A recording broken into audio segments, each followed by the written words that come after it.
اور اردو انسٹیٹیوٹ کو یہ ایک اعزاز حاصل ہے کہ خالد عرفان صاحب کی 2 کتابوں کی رونمائی ہمارے انسٹیٹیوٹ کے بینر تلے ہو چکی ہے، جس میں نو پرابلم اور چٹکی میں زعفران، یہ دونوں کتابیں ان کی رونمائی ہوئی۔ دراصل اگر میں یہ کہوں کہ آج کی محفل اس لیے خاص محفل ہے کہ صاحب جشن کا شمار ان شعراء میں ہوتا ہے کہ جس نے اپنی 9 عمری ہی میں دلار فگار جیسے قداور سخن شناس سے سند آفرین حاصل کیا۔ سیاسی طنز و مزاح ان کا انفرادی میدان ہے۔ معاشرے کی ذہنی کشمکش، معاشی اور سماجی غیر ہمواریاں ان کی شاعری کے دل پسند مضامین ہیں۔ یہ انسانی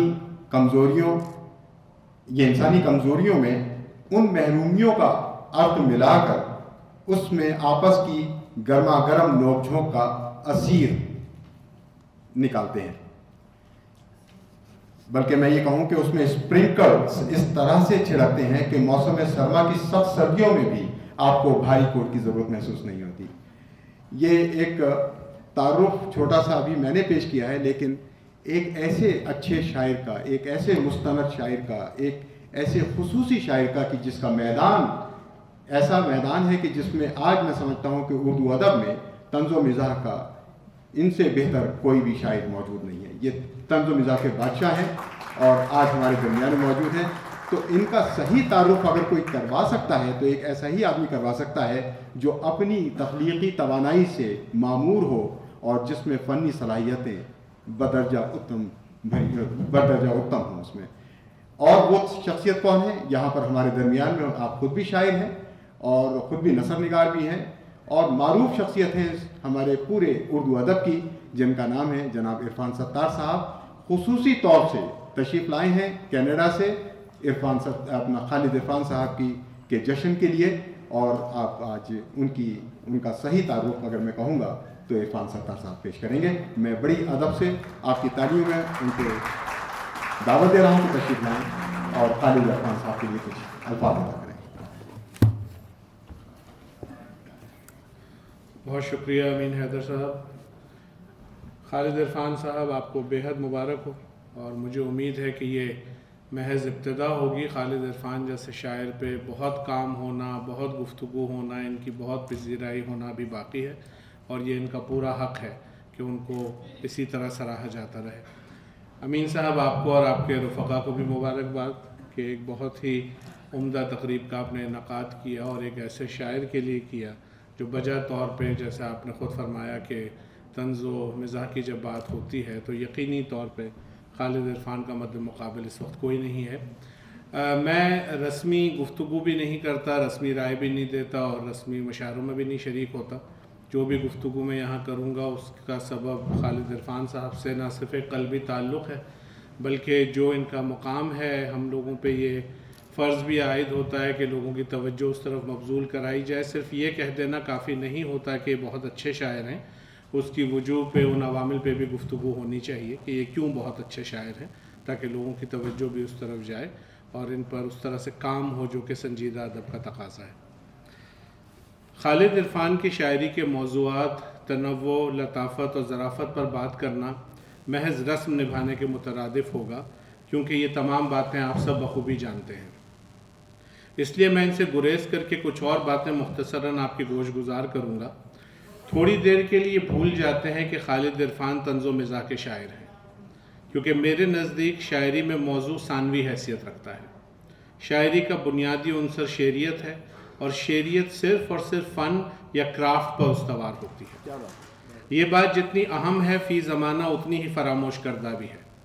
ہم شاعری کے جس عہد میں زندہ ہیں اس میں سب سے پریشان کن امر میرے نزدیک یہی ہے کہ آج کا شاعر شعر کہنے سے زیادہ بات کہنے پر توجہ مرکوز کیے ہوئے ہے، جس کے سبب ہمیں ہر طرف ایک پرت کی سطحی اور بیانیہ شاعری کا انبار نظر آتا ہے۔ اتنی سی بات یار لوگ نہیں سمجھتے کہ بات کہنے کا بہتر ذریعہ تو نثر ہے۔ شعر تو ہوتا ہی وہ ہے جس کی نثر کی جائے تو کچھ نہ کچھ باقی رہ جائے جس کا بیان ممکن نہ ہو۔ بقول Robert frost, poetry is what is last during translation. ظاہر ہے بات تو بیان میں تبدیل ہونے سے نہیں رہ سکتی، بیان ہونے سے وہی رہ سکتا ہے جو بات کے علاوہ ہو، اور وہی شعریت ہے۔ بات الجھ سکتی ہے، اس لیے ذرا سی وضاحت ہو جائے۔ مصرع سازی کا ہنر، لفظوں کی نشست و برخاست، لفظ کو اس کی مختلف جہتوں کے ساتھ برتنے کا سلیقہ، شعری صنعتوں کا استعمال کلام موزوں کو شعر بناتا ہے۔ یہی کسی بھی شاعر کا سب سے بڑا اثاثہ ہوتا ہے، اور اسی اثاثے کی فراہمی میں اچھا شاعر اپنی زندگی کا بیشتر حصہ صرف کرتا ہے۔ اسی لیے اچھے شاعر بہت کم ہوتے ہیں۔ اکثریت یا تو بات کو موزوں کر کے اسے شعر سمجھتے ہیں، یا بقول خالد عرفان فاعلاتن فاعلاتن کر رہا ہے رات دن، شعر ناقص ہی رہا شاعر کتابی ہو گیا۔ واہ کیا بات ہے، واہ واہ واہ۔ آج ہماری ادبی دنیا میں ایسے نامور شاعر موجود ہیں جو فخر سے کہتے ہیں کہ میں پڑھنے کے بجائے اپنا زیادہ وقت تخلیق میں صرف کرتا ہوں۔ پھر خالد عرفان مدد کو آتے ہیں، مطالعہ بھی ضروری ہے، اس سے یہ کہہ دو جو صرف شعر لکھے جائے اور پڑھا نہ کرے۔ کیا بات ہے۔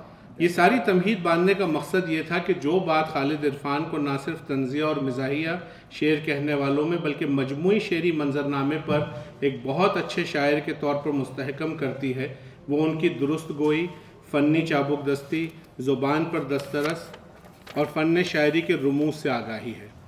میں یہ بات پورے اعتماد سے بلا خوف تردید کہہ سکتا ہوں کہ آج کے عہد میں طنزیہ اور مزاحیہ شاعری کے حوالے سے جن اہم شعراء کے نام لیے جا سکتے ہیں، ان میں سے کوئی ایک بھی خالد عرفان جیسا مضبوط مصرع نہیں کہتا۔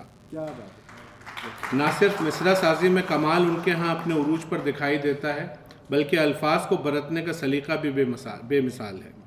ذرا دیکھیے ایک مطلع اور شعر میں ردیف کو 3 مختلف برتاؤ کے ساتھ۔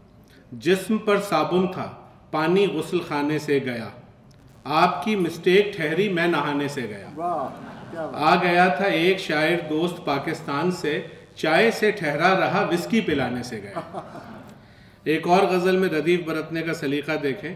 کل ہم غرور فن کی روانی میں پھنس گئے، اولا لکھا تھا مصرع ثانی میں پھنس گئے، لکھی تھی اس کی جسم پہ ایسی عبارتیں، ہم اس غزل کے لفظ و معانی میں پھنس گئے۔ کیا بات ہے۔ ہر سال نو نہال کی آمد گواہ ہے، ہم عشق کی یقین دہانی میں پھنس گئے۔ کیا بات ہے، کیا بات ہے۔ اردو کے امتحان میں چیٹنگ کے باوجود حالی پہ نوٹ لکھ دیا، فانی میں پھنس گئے۔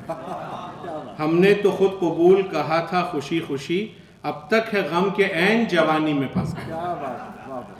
ایک اور بہت خاص بات کی طرف آتے ہیں۔ طنز و مزاح کے حوالے سے دوسری زبانوں کے الفاظ تمام شعراء استعمال کرتے ہیں، اور اکثر کی کاروائی پر ہنسی شعر پر کم اور ان کے پھوہڑ پن پر زیادہ آتی ہے۔ خالد عرفان کی مہارت دیکھیے، نظم کو گفٹ، ربائی کو عطا کہتے ہیں، شعر وہ خود نہیں کہتے ہیں، چچا کہتے ہیں۔ اچھا ہے، بہت اچھا ہے، واہ واہ۔ جب سے بچوں کو پسند آئی ہیں ہندی فلمیں، مجھ کو ابا نہیں کہتے، وہ پتا کہتے ہیں۔ یا یہ دیکھیے، بند ہیں ساری کتابیں میری تہخانوں میں، فیس بک سے تو فراست نہیں ملنے والی، چل کے آ جاؤ شب وصل منانے کے لیے، آن لائن یہ سہولت نہیں ملنے والی۔ الفاظ اشعار میں ایسے پیوست ہو جاتے ہیں کہ گمان تک نہیں گزرتا کہ یہ زبردستی شامل کیے گئے ہیں۔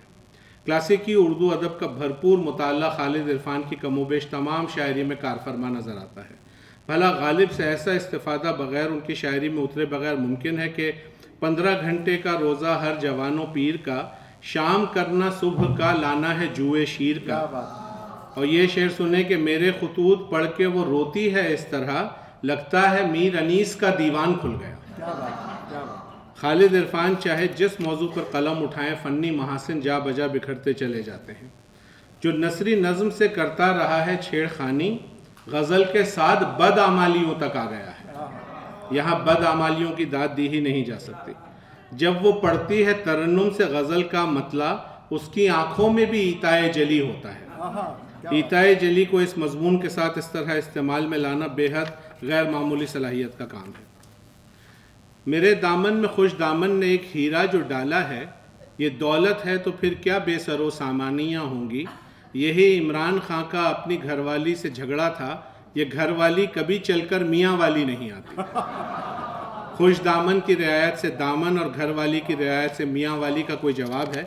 کیا بات۔ خالد عرفان کی شاعری ایک تہذیب یافتہ ذہن کی شاعری ہے، جو کبھی بھی قہقہے لگوانے کے لیے رقیق موضوعات کا سہارا نہیں لیتا۔ خود پہ ایسی ذمہ داری اور پابندی عائد کرنا آسان کام نہیں۔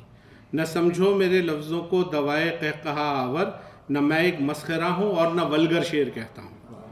الفاظ کے در و بست اور ان کو برتنے کا سلیقہ ان اشعار میں دیکھیے۔ ملنے کی گزارش پر مبہم سا جواب آیا، چونکہ ہے چنانچہ ہے گرچہ ہے لہٰذا ہے۔ قلم سے کاتب یہ لکھ رہا ہے، دلیل صبح بہار ہو تم، دلیل کی دال کو بدل کر وہ زال کر دے تو کیا کرو گے؟ مشاعروں میں الٹ پلٹ کر وہ 4 غزلیں سنانے والوں، اگر کوئی 5ویں غزل کا سوال کر دے تو کیا کرو گے؟ واہ واہ واہ، کیا اچھا ہے۔ میں تو اہل ہوں کسی اور کا، میری اہلیہ کوئی اور ہے، میں ردیف مصرع عشق ہوں، میرا قافیہ کوئی اور ہے۔ کیا بات ہے۔ خالد عرفان کے مکمل شاعر ہونے کی ایک اور دلیل ان کی نہ صرف غزل اور نظم کی اصناف میں مکمل دسترس ہے، بلکہ جو شاعر نعت کا ایسا شعر کہہ دے اس کے بارے میں کسی شبے کی گنجائش ہی کب رہ جاتی ہے۔ میں نعت احمد مختار پڑھنے والا ہوں، تم اپنے ذوق سماعت کو باوضو رکھنا۔ کیا بات ہے، کیا بات ہے، سبحان اللہ سبحان اللہ۔ کسی نے ٹھیک کہا ہے، فن ظرافت میں ہر ایک شخص دلاور فگار تھوڑی ہے، جو کر رہا ہے لطیفوں کو شعر میں منظوم، وہ مسخرہ ہے، ظرافت نگار تھوڑی ہے۔ واہ، خالد عرفان خوش نصیب بھی ہیں کہ انہیں دلاور فگار جیسے نابغہ شاعر کی صحبت، رہنمائی اور محبت نصیب ہوئی، اور یہ ان کی کامیابی ہے کہ دلاور فگار کی صحبت پہ محض فخر کرنے کے بجائے انہوں نے اپنی شاعری میں ان تمام محاسن کو فروغ دیا جو دلاور فگار کا خاصہ تھا۔ کیا بات ہے۔ خالد عرفان ہمارے عہد کے ایک بہت اہم سخنور ہیں، اور یہ خوشی کی بات ہے کہ ہم سب یہاں ان کی فن کی پذیرائی کے لیے جمع ہوئے ہیں۔ قہقہے سینکڑوں مل جائیں گے خالد عرفان، تیرے لہجے کی ظرافت نہیں ملنے والی۔ کیا بات ہے۔ خالد عرفان، خدا آپ کو سلامت رکھے اور توفیقات میں مزید اضافہ کرے۔ آمین۔